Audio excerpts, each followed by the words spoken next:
Ahora que pasa por delante del monasterio, este monasterio y la casa de Campillo y la iglesia de Santa Filomena. La iglesia de Santa Filomena pertenece cuando vayamos a verlo, pertenece al Premio del Escorial, y la casa de Campillo a San Lorenzo. Entonces, esto, él con la ley de vías pecuarias se puede autorizar el desvío de este camino. Él lo pidió, se le autorizó. Imaginaros que estamos en los catetos del triángulo, y por atrás iba la hipotenusa, con lo cual vías pecuarias ganó terreno porque amplió vías. O sea, ganó vías pecuarias la Comunidad de Madrid, ganó terreno. Pero luego el propietario empezó a no dejar pasar por el camino que vamos a pasar ahora, que siempre hemos tenido problemas para pasar y siempre nos lo negaba. Entonces el Ayuntamiento del Escorial, de abajo de la villa, lo recurrió a los tribunales y lo ganó. Y se dijo que por ese camino que vamos a pasar ahora, tenga una puerta que la va estrechando siempre para que no pasen, dijo que tenía que ser de uso público. O sea, él pensaba que hacía la vía pecuaria y ya la gente no podía pasar por el camino público, es el camino que utilizaba Felipe II cuando venía de Madrid. Felipe II se hospedaba en la casa de Campillo, es anterior, por lo tanto la casa de Campillo que vamos a ver ahora es anterior a la construcción del monasterio.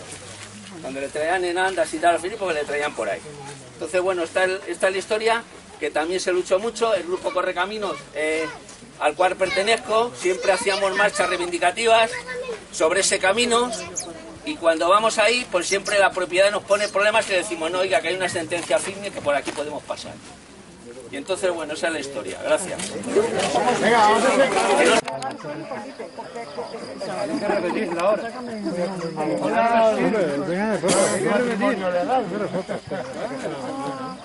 No, se casaron en Valdemorillo. Vivimos aquí.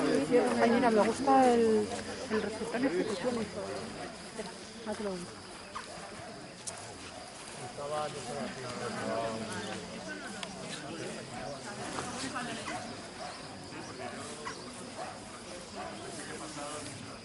Tiene los cuartos.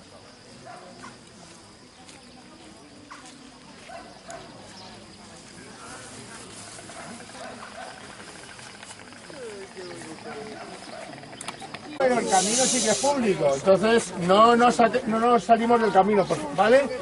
Entonces, ahora Jesús, que él es muy conocedor de la historia del Escorial, pues nos va a contar dónde estamos y en qué entorno y todo lo que él considera oportuno. Bueno, pues nada, lo único que os pido, un poquito de atención, va a ser poco tiempo, voy a intentar explicaros de dónde viene y a qué se debe esta construcción del Campillo, y bueno, luego al final, el que tenga alguna pregunta o alguna curiosidad, pues que me la haga. A ver, esta zona se empieza a poblar de alguna manera a partir de la Reconquista, estamos en el siglo XI-XII, y desde el Duero hasta el Tajo, hasta Toledo, Alfonso VI es el que conquista en el año 1085, pensemos que es el siglo XI, y a partir de ese momento las personas de Segovia son las que vienen bajando y ocupando tierras que se habían conquistado los árabes. Pues esta zona pues es repoblada fundamentalmente por gente de Segovia que se asienta en esta zona, ¿vale? Entonces el Campillo empieza a crecer a raíz de una torre que ya la estoy enseñando, una torre, la de la derecha, la que yo veo así a la izquierda. Hay una con ventanas y otra sin ventanas, ¿veis? Sin ventanas. Bueno, pues la primera y original es la sin ventanas, porque era una construcción defensiva, porque, claro, no se estaba muy seguro de que la Reconquista fuera sólida. Podrían volver los árabes. Entonces, si vuelven, pues hay que defenderse. Pues esa torre que vemos allí, originariamente es como la vemos ahí, sin ventanas y con pequeños torreones, ¿lo veis? Arriba. Es decir, que hubiera sido un fortín. Si vuelven los árabes, pues los castellanos hubieran defendido. Afortunadamente los árabes no volvieron, con lo cual este torreón, pues bueno, se quedó ahí desde esa época y vuelve a tener su importancia, y en el libro de Montería Alfonso XI hace referencia a este zona que luego se le empieza a llamar el Campillo, y hace referencia porque ya en la época de Alfonso XI esto pasa a ser un pabellón de caza. Obviamente, oye, tenemos aquí la Sierra de Madrid, toda esta zona que estaba muy poquito poblada humanamente, pero en cuanto a reservas cinegéticas era muy importante. Había caza, venados, jabalíes, corzos, conejos, es decir, era una zona buenísima de caza. Y como bien sabéis, a los reyes de España fundamentalmente siempre les ha gustado la caza. Bien, pues entonces tenemos que situar el origen de esta zona en esa torre. Lo que pasa es que luego esta gente que viene de Segovia se asienta aquí y principalmente se dedica a la ganadería y un poquito a la agricultura. Obviamente estos terrenos, como para la zona de agricultura, no son demasiado buenos, con lo cual lo que más prolifera es la agricultura y sobre todo el tema de madera. El tema, había mucho árbol, pues el tema de la madera es lo que más se lleva. Entonces, así continuamos hasta los Reyes Católicos. También los Reyes Católicos intervienen de alguna manera en la zona esta del Campillo. Por cierto, estoy hablando solo del Campillo, que es un pequeño pueblo que ya aquí se habla en la época de los reyes, entre los Reyes Católicos y Felipe II, de 168 habitantes. Incluso en este documento habla de cuántos estaban casados y cuántos estaban solteros, cuántos eran viudos y cuántos eran viudas. Pero bueno, es muy curioso. Entonces, bueno, pues esa pequeña población que se desarrolla en este pequeño pueblecito que se llama el Campillo, tiene su iglesia, iglesia dedicada a la Santísima Trinidad. Todavía la conservamos, afortunadamente.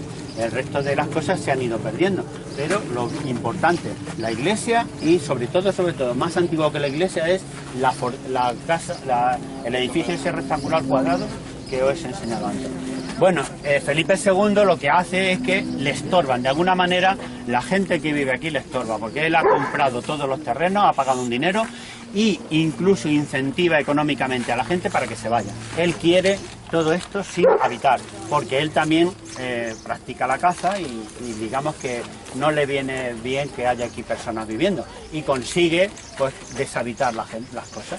Entonces, bueno, pues aunque hay personal al servicio de Felipe II que mantiene un poquito y que se ocupa sobre todo del torreón y de la iglesia, pero con el tiempo se va abandonando, y así llegamos que en el siglo XIX, en la época de la desamortización de Mendizábal, estos terrenos se venden a personal, a ricos de la época, porque la gente humilde no tiene suficiente. Entonces hay ricos de la época del siglo XIX que compran todos estos terrenos y lo dedican a la ganadería, básicamente. La agricultura, ya digo que aquí en este campo no se da demasiado y no son apropiados. Gracias al grupo Correcaminos y especialmente a Lucas Reguilón, que por eso estamos aquí, porque las luchas de Lucas Reguilón y Correcaminos han sido tremendos y por esto estamos aquí. Entonces yo creo que un aplauso a ellos, ¿no?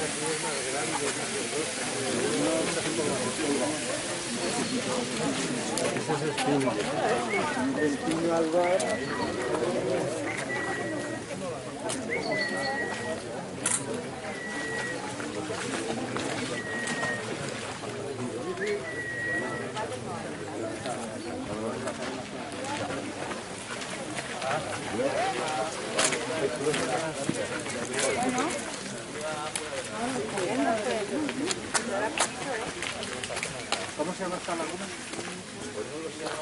Esta laguna yo creo que la hicieron para regar Aquí también nace, en época del siglo XVI, esto es más moderno que Campillo, Campillo bastante más antiguo. Aquí lo que hay aquí son una pequeña población que se dedica a trabajar básicamente el campo y la ganadería. Es un anexo del monasterio del Escorial.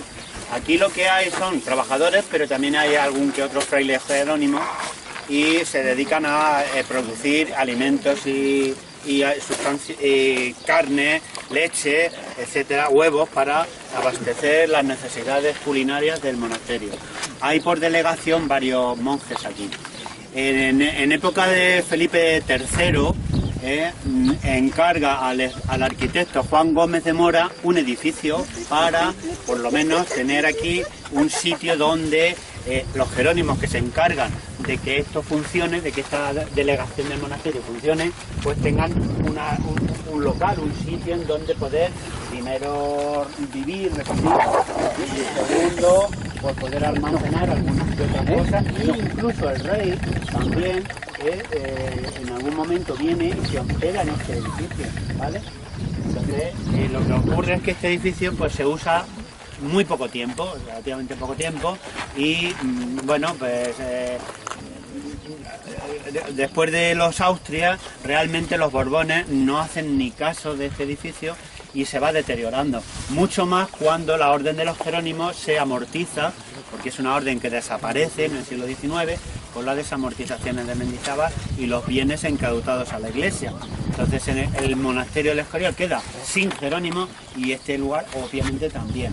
Y medio abandonado, pues sufre los rigores, ya lo estaba sufriendo desde antes, pero aún se acentúan más. Entonces ya vemos la situación tan deplorable en que se encuentra este estupendo edificio que en un primer momento y en un origen pues fue un edificio relativamente importante y vistoso, pero que realmente la utilidad fue muy poca y muy efímera, ¿de acuerdo? Después ya, como todos los bienes de la iglesia incautados, como este también se incautó, se vendió a propietarios que hicieron un uso pues agrícola, ganadero, sobre todo ganadero, y bueno, pues no se ocuparon nunca de restaurarlo porque era muy caro. La restauración ya se había destruido, se había autodestruido demasiado y ya no era tan no era factible su reutilización.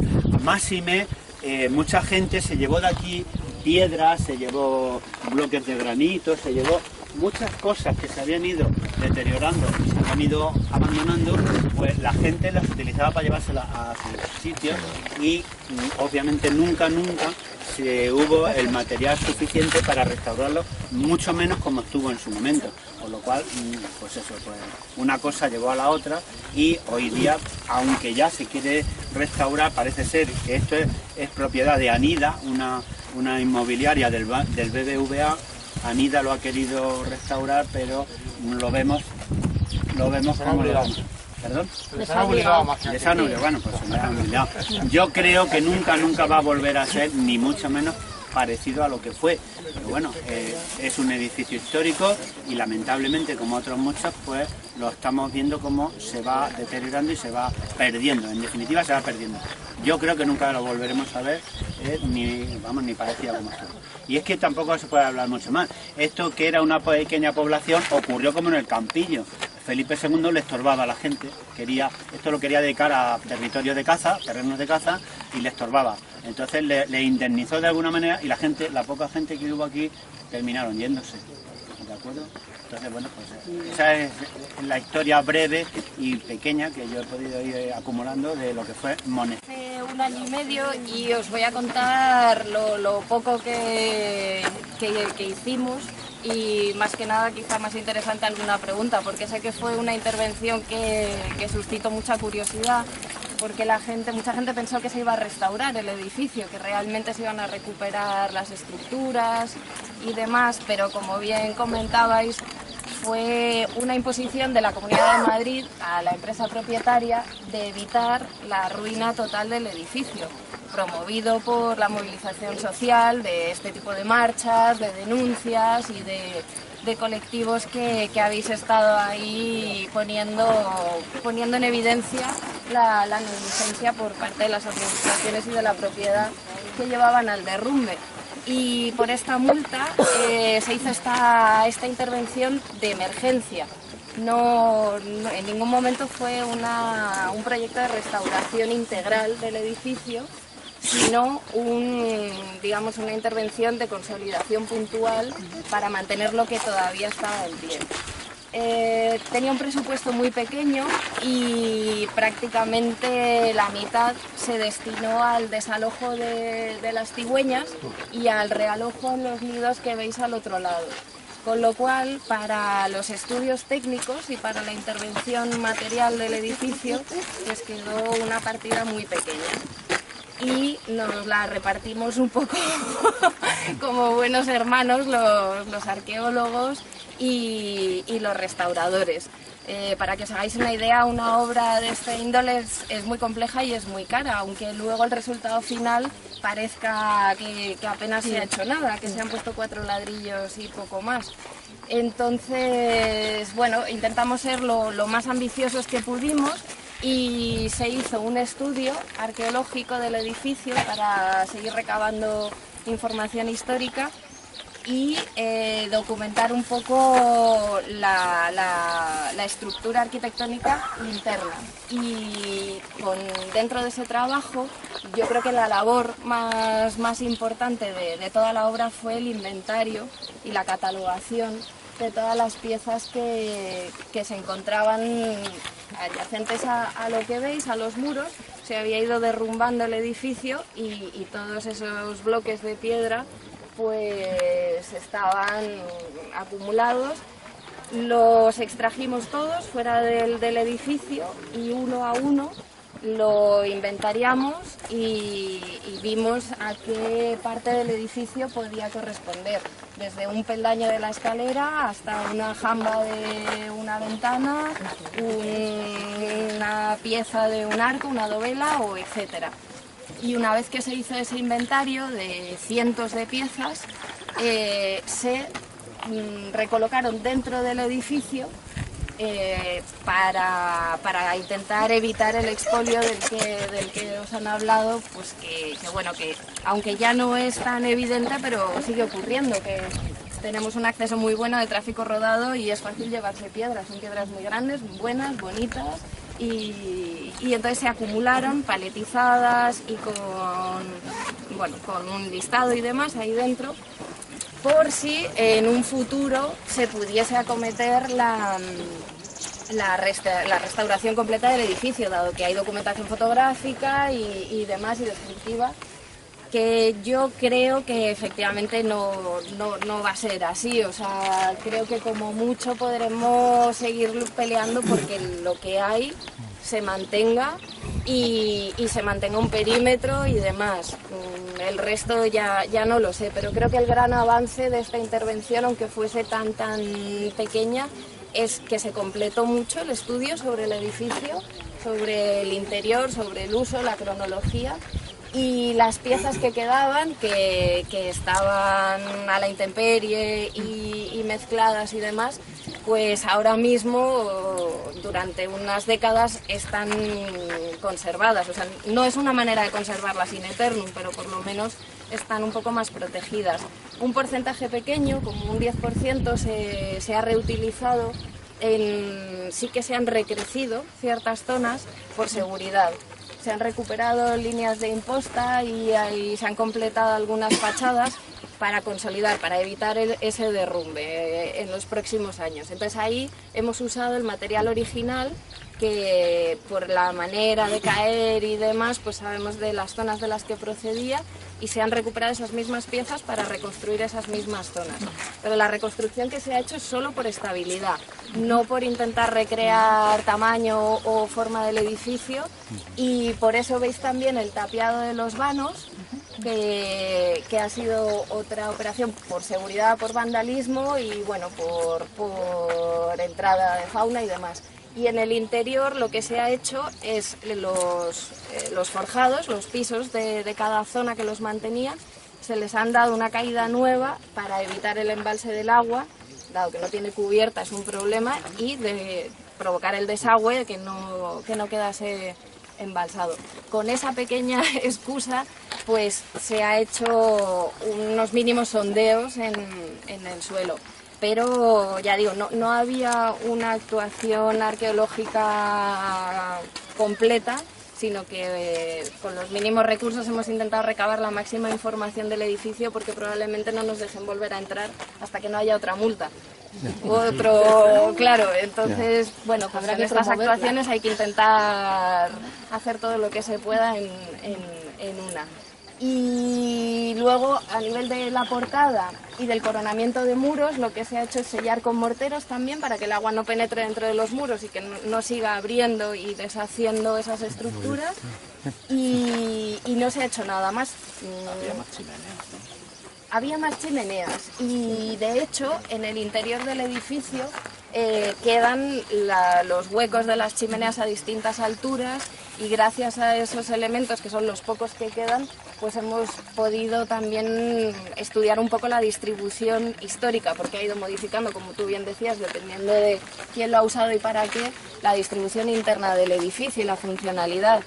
Pero no se ha podido hacer una lectura de paramentos nueva, porque ya había una anterior, que esto es un estudio como de los muros, y ver toda la información que queda ahí registrada y analizar las fases históricas.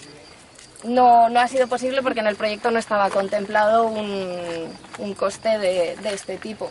Pero bueno, como quedaban ciertas zonas y elementos sin tocar, pues información que nos hemos llevado gracias a eso.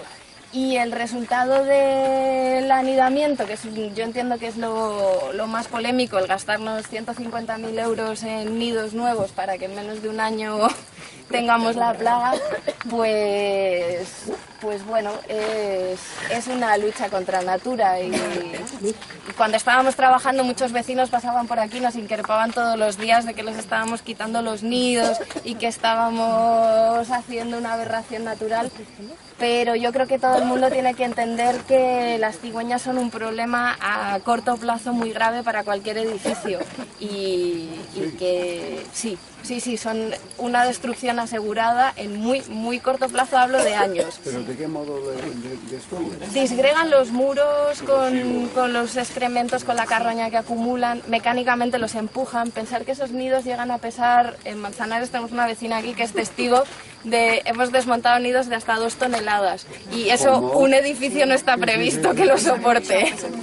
Entonces provocan el derrumbe de las cubiertas, de las chimeneas, de los aleros, aparte de que disgregan los materiales inorgánicos con toda la carroña.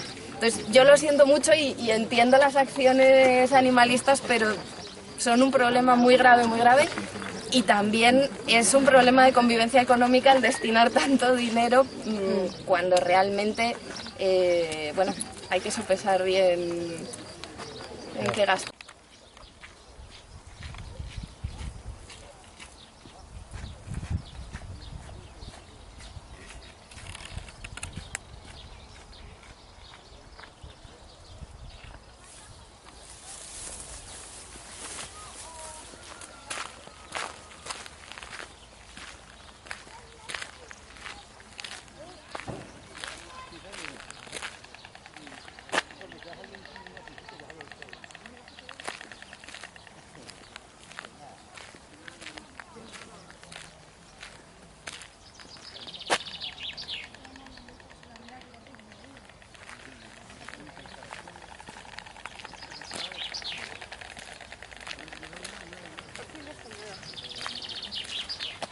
¿Vamos con papá, chicas?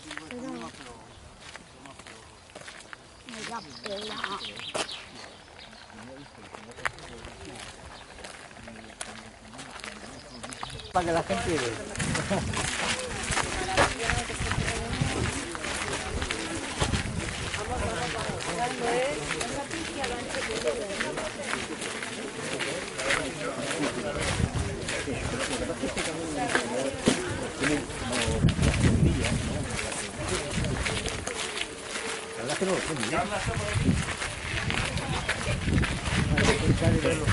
Ah, caserón, ¿eh? Sí, claro, es diferente, es lo habitual.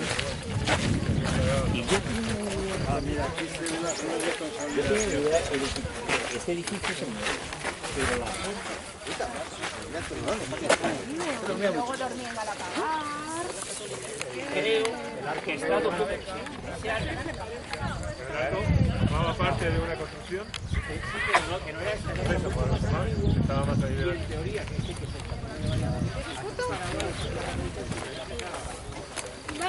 Espera un poquito, Javi, espera un poquito. es lo que yo, pero vamos, no lo tengo, yo no tengo documentación. Me lo han contado.